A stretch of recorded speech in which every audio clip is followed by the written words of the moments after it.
Please welcome Professor Carten.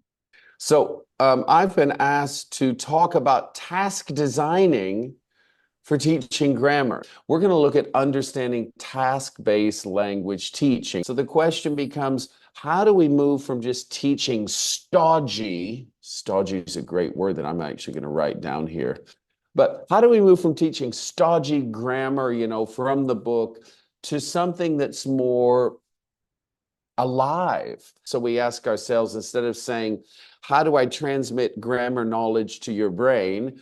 The question is different. How can I transfer this grammar knowledge through an activity you're already doing? How do I make every teaching activity more relevant? And task-based teaching is one of those methods that gets it relevance, making it real, because the idea behind it, as we all know, is that if something is relevant, oh, I did that last week, or oh, I'm going to do that tomorrow. You have a vested interest in learning it because you have to perform that same task in the very near future. So why is this important? It's more engaging, it's more effective, and it's more relevant to the students. Now, here's the question: when will it be relevant? So if I'm talking about grammar and I want to do future tense or going to this planning tense in the future, when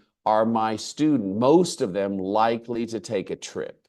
If students aren't going to travel for a year or 2 years, this actually, I'm not sure how relevant it is. I'm not sure how really interested, or I'm not sure how more engaged students are going to be when you're talking about an activity that in theory is relevant, but in practice isn't going to happen for a while. That I want to challenge you with: when will this activity actually occur in the student's life?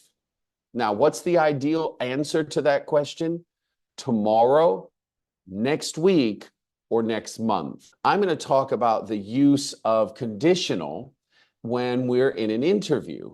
Now, for the first and second year students at university, this probably won't be very interesting. But if you're in the final month of your university career or the final semester and you're interviewing for jobs, suddenly I can guarantee you, we can all understand that people in the fourth year, second semester are going to be very interested in this discussion. It's a huge difference between listening and really engaging. If the student knows they're going to have to perform that activity tomorrow, next week, or next month, they're a lot more likely to get engaged than those who say, yeah, that's in a few years. So we can base grammar around these receptive skills to comprehend and make sense of the language they're exposed to. Let's look at the input. I'll just give a reading example. What story could I tell them that they could relate to, that they've lived through, that they experience maybe on a daily or weekly basis? So now I would only choose this if I'm in an area where there is natural forests, and a lot of students have been to the forest, and they're going to talk about that. And then we can talk about reindeer and how many deer they see on a daily basis. I have to say, where my parents live, when you wake up early in the morning, because they back up to a forest, I see deer every morning when I'm visiting my parents. So this is quite interesting if you live through it. And again, I would choose a reading topic that they can relate to very vividly, or that they will need to relate to in the near future. And again, what's the purpose? The purpose is past tense, but I want them to get involved in the story so they remember the past tense a little bit longer.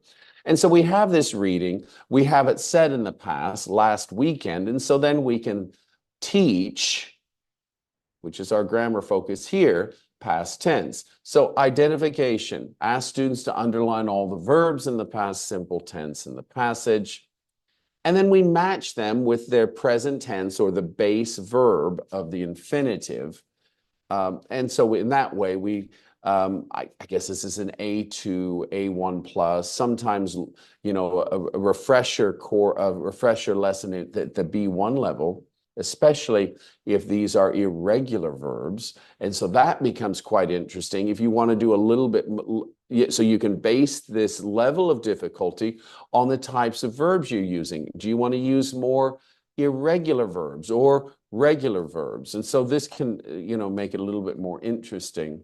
Now, the output is just what it means, things that students have to perform actively, speaking and writing. Here's a sample task that we can do. Students have to give advice and suggestions using modal verbs. If we look at the scenario, and the photo sort of gives us a clue here. Again, this is role playing now. You're going to use only 2 students. You will play the role of Alex's friend, and your task is to give Alex advice and suggestions using modal verbs. So if I'm assessing this in the student's performance, I'm assessing their performance of modal verbs. And I let them know that as I begin my assessment. I said, okay, I've heard a lot of things. I can make a lot of comments and corrections. And there are some good things that have been done. So obviously you talk about the good things. And I tend to start with the good things because I want to build their confidence. And as we all know, all students produce something good. So we can highlight that. But I'm interested not just in general good, I'm interested in modal good. And here's actually an activity. So one of the students plays Alex, the traveler, the other, the friend. And here are 3 examples. And you can give them the cues: packing, health and safety, and travel tips. And then they have to perform these sentences. I don't think you need to show them. Although for the weaker students, I love doing an example. So if students aren't familiar with role playing, or actually it's their first encounter with these sorts of modal verbs, I will actually do one example for them before they start role playing, so they understand. So I try to ease their way into role playing if they're not confident or experienced. I give them a simple example before I ask them to do it. For examples, we're not going to go into these. So I just want to give you, examples of what are possible. Planning a school event. If you're in a private school, sometimes activities are student-based. They will plan their own events. And so, they can do that, and they can use conditional sentences. If we choose this date, you can see here at the bottom, if we choose this date, more people will come. So we can have them have this discussion, again, role playing, using conditional sentences. And you can list the types of things that they can use as conditionals: date, number of students, what food to bring. These are all interesting topics that we'll use. If we bring drinks, how many options should we have? If you've taught a lot, you know that crime and law and punishment, the legal system here, deals with passives in a very natural way. The house was burgled, broken into. So passive is a very natural decision when it comes to crime. You might not want to talk about crime, though. For me, if this topic comes up, I always think, all right, is this age appropriate? Do I actually want my young students to talk about this? It depends on, this is a cultural issue. In some cases, absolutely not. In other cases where there's high traffic, maybe high crime rates, maybe it's okay to introduce this. It's not a shock, and maybe they can even relate to it more. So whenever we talk about sensitive topics, I'm always asking myself, and again, this gets back to assessment as well, is this appropriate for this age? Do they need to know these things at this age? And so that's a question you always want to consider. Okay. So, Prof. Carton, what are some examples of tasks commonly used in the task-based language teaching approach for beginners? I think one thing you can use is their own life. So ask yourself, all right, everyone gets up, everyone eats, everyone has a hobby. And so you can use, so the theme would be a day in the life of. So start there, because everyone relates to waking up, eating breakfast, going to sleep, meeting friends and having hobbies. So in that sense, then we can build very basically sort of tasks that talk about, eating. Now, maybe waking up, we have that phrasal verb wake up, that might be too complicated for beginners. So let's just talk about eat.